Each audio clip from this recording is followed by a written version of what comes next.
Austria-Hungary, with the backing of Germany, declared war on Serbia. These events tugged at a complex web of European alliances, drawing every large political player into the fray.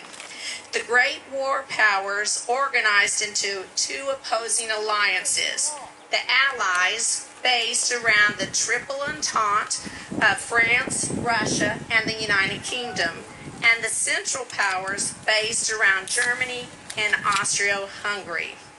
Soldiers from all sides encountered new terrors as emerging technologies changed the nature of warfare. The new advances in machine guns, artillery, poison and gas, fighter planes made combat deadlier than ever. 1914 saw the Battle of the Frontiers, the First Battle of the Marne, the First Battle of the Ypres. Each side suffered over 500,000 wounded and missing. By the end of 1914, the battle movements in the first week of the war had brought the entire war to a halt.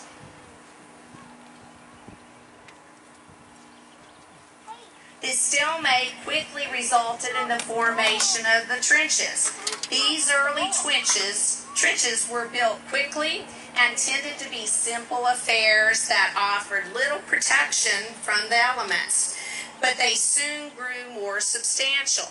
The front line trenches were backed up with second line, third line, support, and reserve trenches. Communication trenches linked them all together.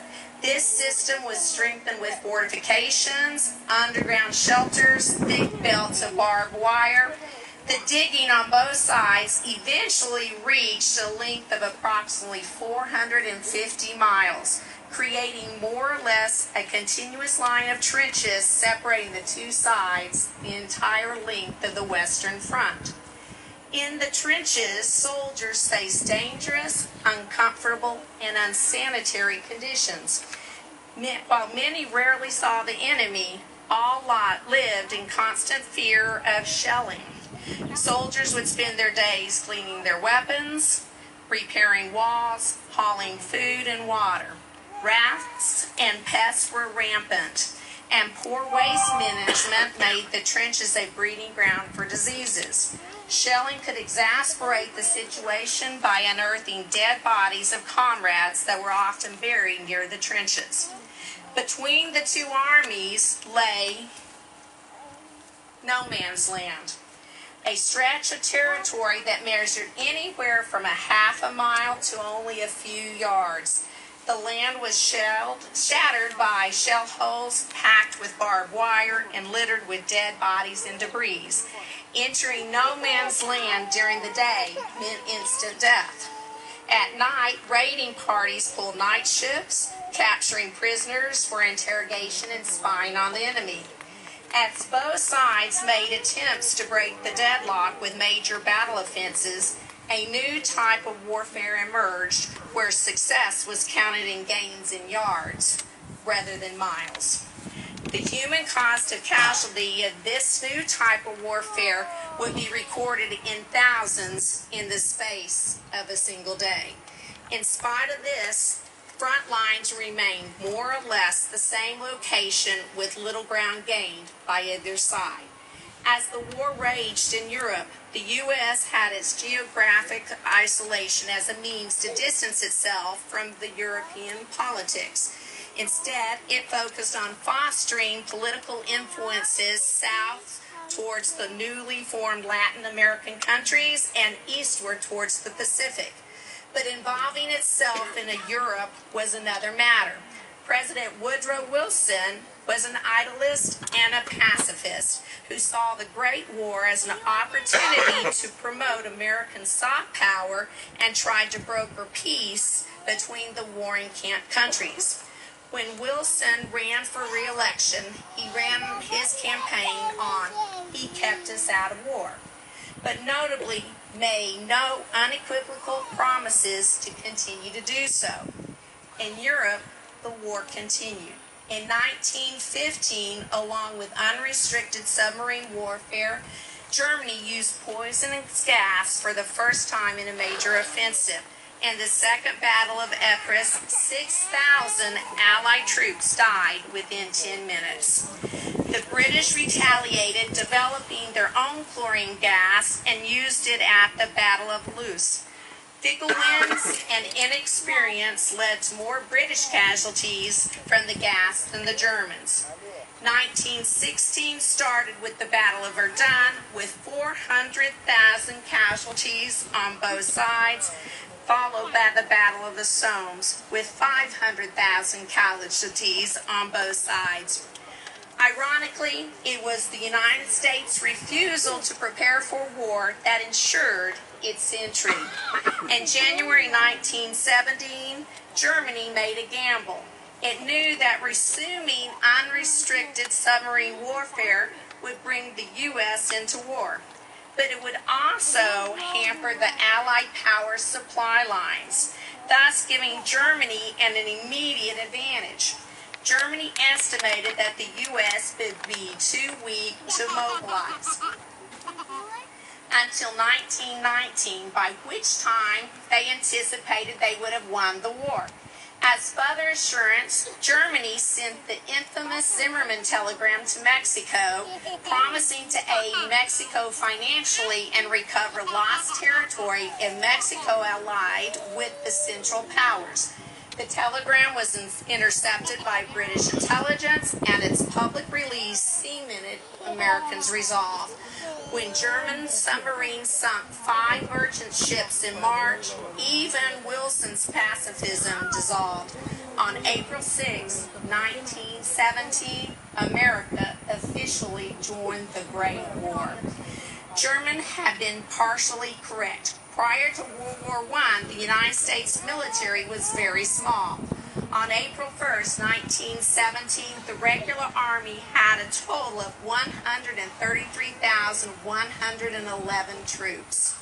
Upon declaration of war, the military relied on voluntary enlistment until a draft could be instituted. When the war ended, more than 4 million doughboys had served the United States Army with the American Expeditionary Force. In total, 2.8 million of these who served in World War I were drafted. Another 2 million volunteered. Of the 4 million Americans in the American Expeditionary Force, 2 million participated overseas.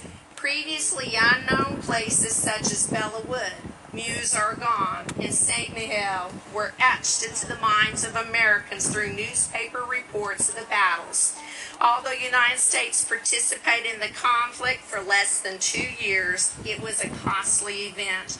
More than 100,000 Americans lost their lives during this period. At 11 a.m., November 11, 1918, the 4 years of killing and massacre stopped. According to Edwin L. James, it was as if God had swept his omnipotent finger across the scene of the world carnage and cried, "Enough." What followed was silence.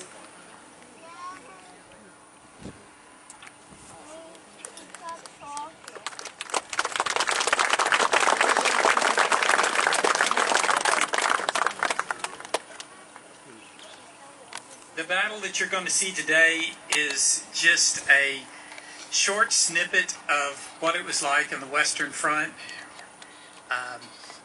We're trying to depict an action in the Saint Miguel offensive of September 1918, which was the first time that tanks crewed by American crews appeared on the field.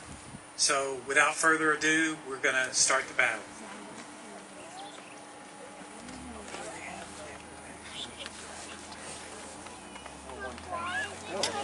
There's a French soldier. What's that? Yeah. Mm-hmm. Yeah. The blue uniform. He's in bad shape. He's with Germany.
Liking it, Ben?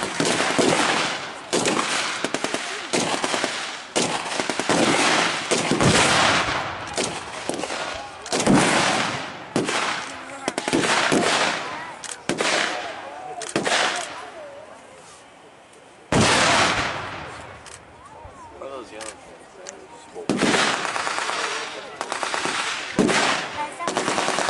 Huh?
Thank you.